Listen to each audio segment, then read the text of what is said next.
બનાસકાંઠા લોકસભાની ચૂંટણીમાં બંને બહેનો ઉમેદવાર છે અને બંને બહેનોએ પોતાની તમામ તાકાત પોતાના રાજકીય પ્રચાર કરવામાં જોખી દીધી છે। દરેક જન ઘર અને દરેક બૂથ સુધી પહોંચવાનો પ્રયાસ કરી રહ્યા છે।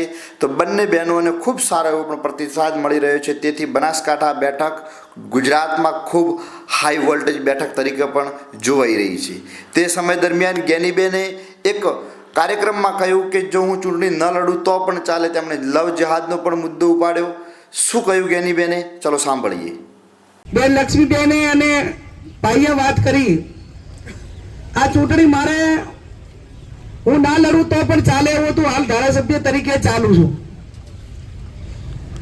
પણ સમગ્ર બનાસકાંઠા જિલ્લા કોંગ્રેસ સમિતિના તમામ આગેવાનો હોય, જિલ્લાના આમ જનતાનો અવાજ હોય કે બેનને ચૂંટણી લડાવો, એનો અવાજ એવા નીચેથી ઉઠ્યો છે। ત્યારે સૌથી પહેલા લોકસભાના ઉમેદવાર તરીકે એક ભાગવત કથાની અંદર મેં જાહેરાત કરેલી દિયોદર કે બનાસકાંઠાની જનતાના આશીર્વાદ મળશે તો વિપક્ષ હોય કે શાસક પક્ષ હોય, સૌથી પહેલી રજૂઆત મારી સમગ્ર દેશની અંદર ગૌ વંશ અને ગૌ હત્યા ઉપર પ્રતિબંધ આવે, ગૌ માતાને રાષ્ટ્રીય પ્રાણી તરીકેનો દરજ્જો મળે।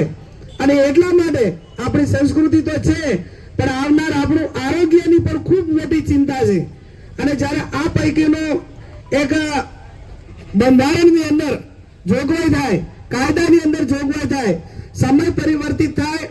આજે 70 વર્ષ પહેલા જે કાયદા બનાવ્યા હતા એ કાયદા ક્યાંક ને ક્યાંક ઘણા સમયના સંજોગો વસાત એને સુધારો કરવો પડ્યો છે।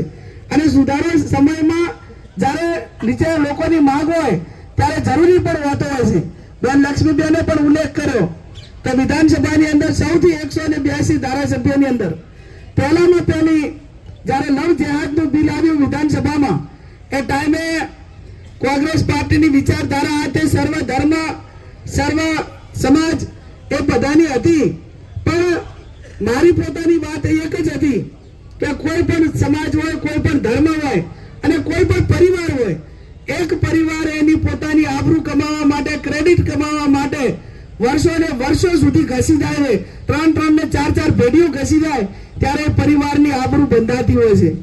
અને ટેકનોલોજીની આડઅસર કહો, ક્યાંક નાદાની કહો, ક્યાંક અસમજણ કહો, એવી વાતોમાં ક્યાંક આપણી બેન દીકરી જ્યારે કોઈની જોડે લગ્ન કરીને અથવા ભાગી જાય ત્યારે પરિવાર તો આખો તૂટી પડતો હોય છે, પણ એના હાગાવાલા અને સહન સંબંધીને ખૂબ મોટું નુકસાન થતું હોય છે।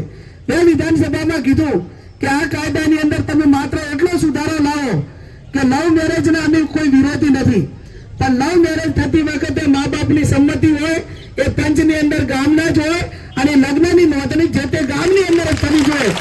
આટલું કાયદાની અંદર સુધારો આવે તો મોટા ભાગના વર્ગ વિગ્રહ અને જે પરિવારો બરબાદ થાય છે, જે પરિવારો વર્ષોની ક્રેડિટ જે કમાયેલા હોય એ ગુમાવે છે, એમાં ક્યાંક ને ક્યાંક અટકાવ આવે। આ પ્રકારની વાતો ભૂતકાળની અંદર વિધાનસભા અને એને આગળ વધારતા રાજ્યના મુખ્યમંત્રીને પણ કહેવું પડ્યું કે નાના ખરેખર કાયદાને ધ્યાનમાં રાખીને અને નીચે લોકોને રજૂઆત લઈને આ લવ મેરેજમાં ક્યાંક કાયદામાં સુધારો લાવવો જોઈએ, એ ગુજરાતના મુખ્યમંત્રી પણ બોલ્યા।